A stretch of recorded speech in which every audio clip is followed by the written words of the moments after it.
હવે છોલા હોય કે ચોળા, સફેદ ચણા હોય કે કાળા ચણા, બધું મજેદાર બનશે. અમદાવાદમાં કોમનવેલ્થની યજમાની મુદ્દે મહત્વના સમાચાર સામે આવી રહ્યા છે. 26મી નવેમ્બરે કોમનવેલ્થ ગેમ્સ 2030ની યજમાની અંગે અંતિમ નિર્ણય આવશે. ગ્લાસગો ખાતે મળનારી મહાસભામાં કોમનવેલ્થ ગેમ્સ મેમ્બરશિપ લેશે નિર્ણય. કાર્યક્રમને મહત્વપૂર્ણ અને યાદગાર બનાવવા રમતગમત વિભાગે પ્રયાસ કર્યો છે. અમદાવાદની ઓળખ એવા રિવરફ્રન્ટમાં યોજાશે ભવ્ય કાર્યક્રમ. કાર્યક્રમની યજમાની મળે તે ક્ષણને યાદગાર બનાવવા વિભાગનો પ્રયાસ છે. અમદાવાદની યજમાની મળતા રિવરફ્રન્ટ ખાતે ભવ્ય આતશબાજી કરાશે. અમદાવાદમાં વિવિધ સ્થળો પર પોસ્ટર દ્વારા ઉજવણીની તૈયારીઓ શરૂ કરાઈ છે. ઉલ્લેખનીય છે કે અગાઉ કેન્દ્રીય કેબિનેટ કોમનવેલ્થનો પ્રસ્તાવ મંજૂર કરતા નાયબ મુખ્યપ્રધાન હર્ષ સંઘવી સહિતના ડેલિગેશન દ્વારા દાવેદારી કરાઈ હતી અને હવે 26 નવેમ્બરે આ અંગેનો નિર્ણય લેવાશે. ત્યારે આ ક્ષણને યાદગાર બનાવવાના પ્રયાસ થઈ રહ્યા છે.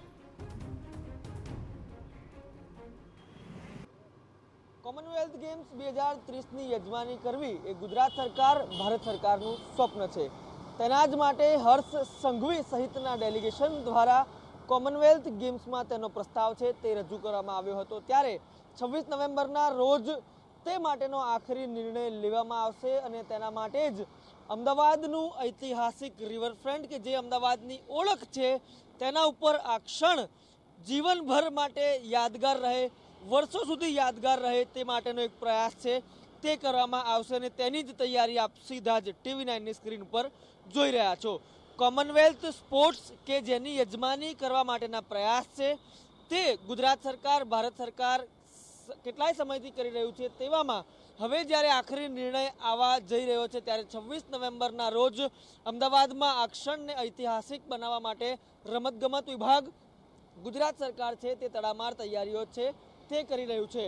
આ ક્ષણ જ્યારે જાહેર થાય ત્યારે અમદાવાદના રિવરફ્રન્ટ ઉપર ભવ્ય આતશબાજી છે તે કરવામાં આવશે. અનેક સ્ટેજ કાર્યક્રમો છે તે કરવામાં આવશે. એક શક્યતાઓ એવી પણ જોવાઈ રહી છે કે અત્યારના જે તમામ રમતવીરો છે તેમને પણ હાજર રાખવામાં આવશે અને આ તમામ લોકોની હાજરીમાં આ ભવ્ય ક્ષણ છે તેને યાદગાર બનાવવા માટેનો પ્રયાસ છે તે કરવામાં આવશે. હવે બસ આખરી ઘડીઓ છે તે ગણાઈ રહી છે અને ત્યારબાદ સરકારનું રમતગમત વિભાગનું જે સ્વપ્ન છે તે સાકાર થવા જઈ રહ્યું છે.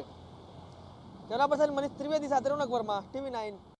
MDH કિચન કિંગ મસાલા રસોડામાં હોય તો આપણે કંઈ પણ બનાવી શકીએ છીએ. રીંગણાનો ઓળો, બટેટા ફુલાવર, ભીંડી મસાલા અને બીજું ઘણું બધું. MDH